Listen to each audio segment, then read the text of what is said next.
अब मैं इसको थूकती हूँ, इस मनी मिराज को मैं थूकती हूँ।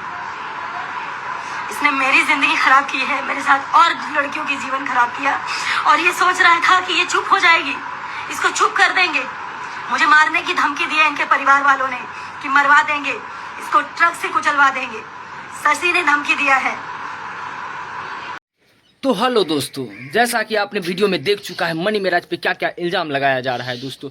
तो इतना बड़ा राज दोस्तों मनी मिराज ने छुपा के रखा, इस पर आप क्या बोलना चाहते हैं ये कमेंट में बताइए। बाकी हम बताना चाहते हैं कि मनी मिराज भैया, ये लड़की क्या क्या बोल रही है, इसका शोषण आपने किया है 2 साल तक। हाँ, ये सब न्यूज़ सुनने मिल रहा है और बोला जा रहा है कि आपका बहुत सारा वीडियो इसके पास है जो रिलीज़ करेगी, इस तरह का ये बोल रही है।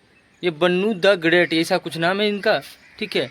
ये इसके साथ बहुत सारा सॉन्ग कॉमेडी ये सब आया था, लेकिन ये पता राज नहीं था। एनिवर्सरी भी मन गया दोस्तों, शादी भी हो गया, उसके बाद टूटा टूटी भी हो गया शादी दोस्तों। अब डाइवोर्स होगा क्या होगा भगवान जाने। लेकिन दोस्तों इसमें ये बोल रहा है कि इसका वीडियो है मनी मैरिज का और भी लड़कियों के साथ, वो भी डालेगी ये। मनु द ग्रेटेस्ट ये बात बोल रही है, आगे देखिए क्या होता है अब। ठीक है मनी मैरिज भैया, आप भी थोड़ा रिप्लाई दे दीजिए इस चीज़ पे।